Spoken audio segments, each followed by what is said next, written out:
My name is Maya Hendricks, and I was 30 years old when I went into a coma, and 33 when I came out of it.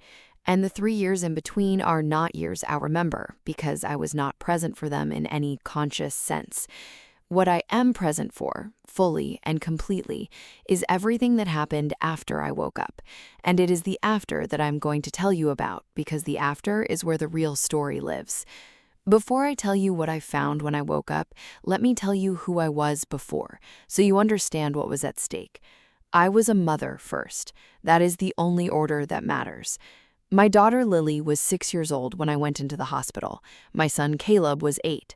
They were the specific center of my life in the way that children become the center when you have built everything around them. Their school schedules and their favorite meals and the particular bedtime routines that belong only to your family. The songs and the stories and the specific way each of them needed to be held when they were scared. Lily needed her back rubbed in slow circles. Caleb needed to be told the same three things in the same order. You are safe. I am here. It is going to be okay. I knew those things because I was their mother, and knowing those things is what mothers do. My sister Diana was 34 when this began. She was the person who became the children's guardian when I could no longer be their mother in any active sense.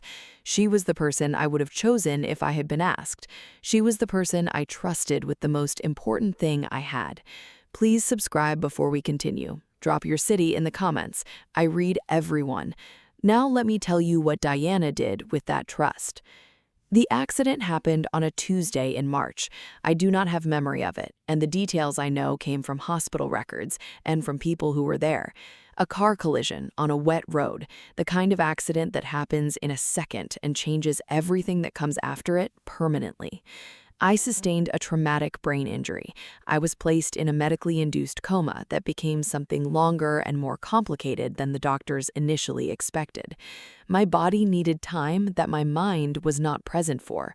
Diana was notified. She was my emergency contact. She was the person who sat in the hospital and spoke to the doctors and made the decisions that needed to be made in the absence of my ability to make them. She was also the person who went home to my children and told them what had happened to their mother.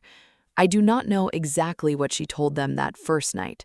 What I know is what she told them over the months and then the years that followed, because I found it documented in the messages she sent to mutual friends and family members, in the words my children eventually told me when they were old enough and ready enough to say them out loud. She told them I was sick at first. That part was true. Then she told them the doctors were not sure I was coming back. That part was also true. But somewhere in the first year, before my prognosis had clarified, before anyone knew which direction my recovery was heading, Diana began adding something to the story that was not true. She began suggesting to my children, in the careful, graduated way of someone who is building a belief rather than stating a fact, that even if their mother could come back, she might not choose to. That some people, when they get very sick, decide it is easier to stay away. I woke up in the third year. The return to consciousness is not the movie version. It is slow and disorienting and full of gaps, the specific confusion of a person who fell asleep in one moment of their life and opened their eyes in a completely different one. The first thing I asked for was my children. The nurses told me they were coming. Diana brought them to the hospital 2 days after I regained consciousness.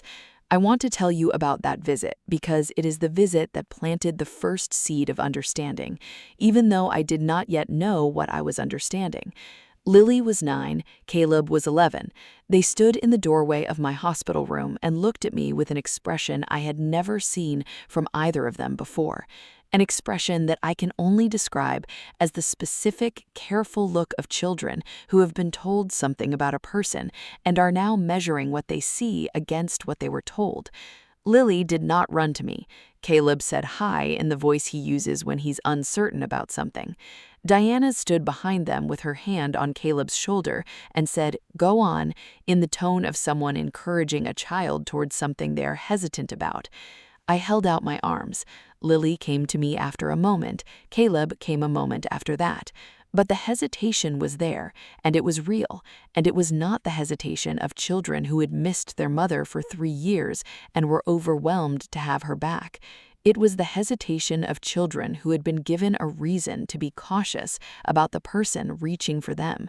I did not understand it fully then. I filed it in the place where I filed things that did not yet make sense, and I focused on being present and recovering and getting back to them. The understanding came later. It I came found the from messages a phone. 4 months after I woke up, during the period when I was living with Diana as I rebuilt my strength and my independence. I was not looking for anything specific.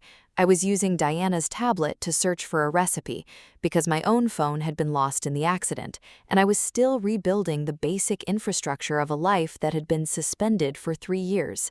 The tablet was logged into Diana's accounts.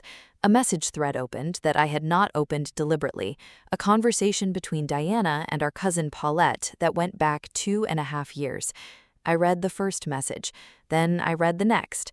Then I sat on Diana's kitchen floor, which is where I sat when things were too large to process standing up, and I read all of it. Diana had told Paulette in the first year that she was not sure I was going to wake up and that she was preparing the children for that possibility. That was reasonable. What came after was not.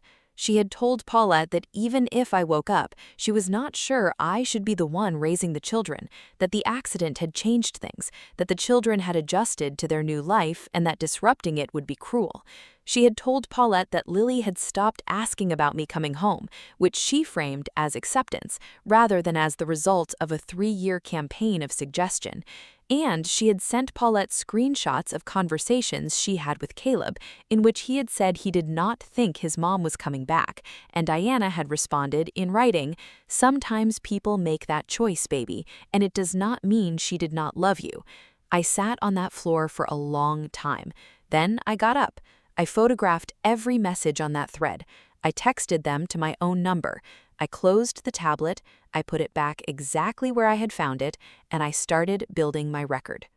I retained a family law attorney named Carol within the week. I brought her the photographs of the messages.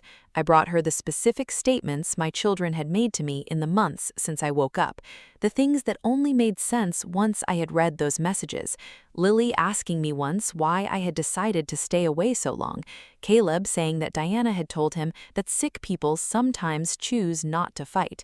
Carol listened to everything, and then she said, "Maya, what your sister did has a name. It is called parental alienation, and in the context of your documented medical incapacitation, it is one of the clearest cases I have seen."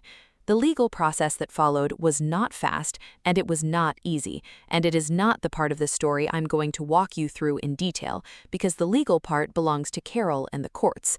What I will tell you is the outcome. Full custody was restored to me. Diana's guardianship was terminated.